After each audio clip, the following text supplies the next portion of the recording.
David now provides personal testimony. I have seen the wicked in great power, and spreading himself like a green bay tree. Yet he passed away, and lo, he was not. Yea, I sought him, but he could not be found. Psalm 37:35-36. David had witnessed the wicked's rise and fall. His testimony confirms God's promises about the fate of evildoers. The first verse describes the wicked at their peak. I have seen the wicked in great power. David observed evil people when they possess strength and influence. The phrase great power refers to might, authority, and dominance. The wicked appeared invincible. They controlled resources and commanded respect. They seemed permanent and unshakable. David adds another detail. The wicked spread himself like a green bay tree. This image depicts flourishing growth. The bay tree grows in its soil with deep roots and thick foliage. It spreads wide and appears healthy. The villainous seem rooted, established, and prosperous. The wicked's success appeared natural and permanent. They dominated their environment like a tree that has grown for years. David's description captures what believers often observe. The wicked prosper, and they expand their influence. They appear secure and established, and their success seems to prove that wickedness pays. Their power intimidates the righteous and tempts them to doubt God's justice. But David's testimony does not end there. Yet he passed away, and lo, he was not.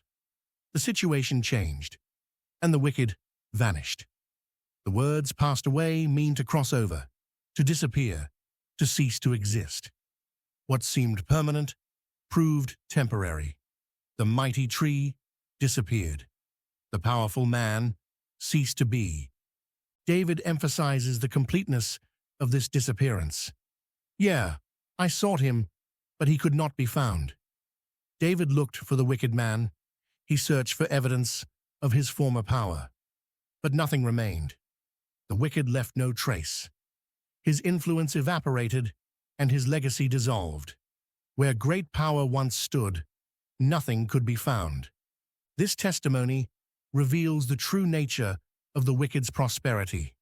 It appears solid, but proves fragile. It seems permanent, but it turns out fleeting. The wicked build on sand, and their power rests on nothing. When God acts, the wicked vanish. These verses teach several truths. First, appearances often deceive. The wicked may look established, but they stand on the edge of destruction. Their prosperity is an illusion, and their power is temporary. Believers must not judge by what they see. They must trust God's word about the outcome. Second, God's timing differs from human expectation. The wicked may flourish for years. They may spread and grow like a healthy tree. But God's judgment will come. When it arrives, it will be complete. The wicked will not just decline, they will disappear. They will lose not only power, they will cease to exist. Third, the righteous will witness this change. David saw both the rise and the fall. He observed the wicked in power and then searched for them in vain. God allows his people to see his justice. This visible confirmation strengthens faith and vindicates God's promises. Picture Adonibezek, a warlord who seemed invincible. He fits David's description of a man in great power and spreading himself like a green bay tree. He wasn't just powerful, he was cruel. 70 kings, former leaders of city-states, crawled under his table like dogs, maimed and thumbless, begging for scraps. Adonibezek thought his reign was eternal, and God was not watching. Yet, in a single battle against Judah, his empire collapsed. The terror of the nations fled on foot. Adonibezek was caught, and suffered the same judgment he forced upon others. He confessed in Judges 1:7, "As I have done, so God hath requited me." One moment, he was the master of everything before him. The next, he was a prisoner, dying in Jerusalem. Do not envy the wicked in their high places.